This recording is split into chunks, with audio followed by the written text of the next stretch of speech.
আমাদের প্রাক্তন সভাপতি দীপা সরকার, পঞ্চায়েত সমিতির প্রাক্তন সভাপতি দীপা সরকার মহাশয় যে বললেন, খুবই দামি কথা বলেছেন।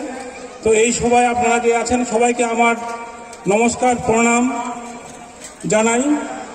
এবং এই সভায় আজকের আমাদের উত্তর দিনাজপুর জেলার যে জেলার অভিভাবক সম্মানীয় কানাইলাল আগরওয়াল মহাশয় এবং জেলার চেয়ারম্যান সাহেব, অভিভাবক আমাদের সচিন কাকু থেকে ব্লকের নেতৃত্ব, সবাইকে আমার আন্তরিক অভিনন্দন, প্রণাম, ভালোবাসা জানিয়ে আমি কিছু দু একটা কথা বলতে চাই। কারণ আজকের যে পাড়া বৈঠকি সভাটা, এই সভাটা সত্যি অনেকক্ষণ ধরে আপনারা অপেক্ষা করছেন। 12টা সাড়ে 12টার থেকে বেশি সময় নিব না, যে বিস্তারিতভাবে বলবেন আমাদের অভিভাবক। তো আমি একটাই কথা বলবো যে আজকে যে মাননীয় মুখ্যমন্ত্রী, পশ্চিমবঙ্গের যে মাননীয় মুখ্যমন্ত্রী মমতা ব্যানার্জি আজ ঘরে ঘরে যেভাবে পরিষেবাগুলো আপনাদের কাছে পৌঁছে দিয়েছে, এবং কি আমরা যে বললেন যে পরিষেবাগুলো আপনাদের ঘরে ঘরে বাড়ি বাড়ি যে পৌঁছে দিয়েছে, এখনো কিছু কিছু যদি বাকি থাকে, সেই জন্য তার জন্য কাজকর্ম করার জন্য আমরা যারা উপরে আজকে এখানে দাঁড়িয়ে আছি, বসে আছি, তারা আমরা আবার আপনাদের বাড়িতে যাব।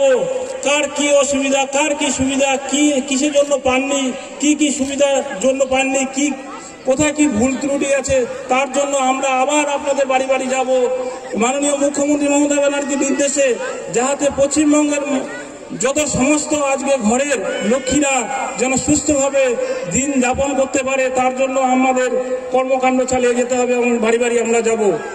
কারণ বললেন কন্যাশ্রী, রূপশ্রী, আজকে 18 বছরের নিচে যদি আমরা বিয়েটা দিয়ে দিই, তার পরিপূর্ণতা হয় না। 18 বছরের ঊর্ধ্বে বিয়েটা দেওয়ার দরকার।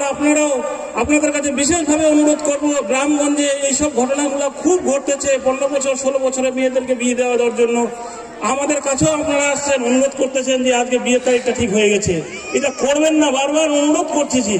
কারণ কন্যাশ্রী, রূপশ্রী 25,000, 25,000, 50,000 টাকা একটা মেয়ের জন্য বরাদ্দ করছেন। তাহলে এত টাকা বরাদ্দ করছেন একটা সরকার, এটা ভাবতে হবে। কাজে বিশেষভাবে আপনাদের কাছে বিশেষ অনুরোধ আমার, যে বিয়ে দেওয়ার ক্ষেত্রে এই চিন্তা ভাবনাটা আপনারা রাখবেন।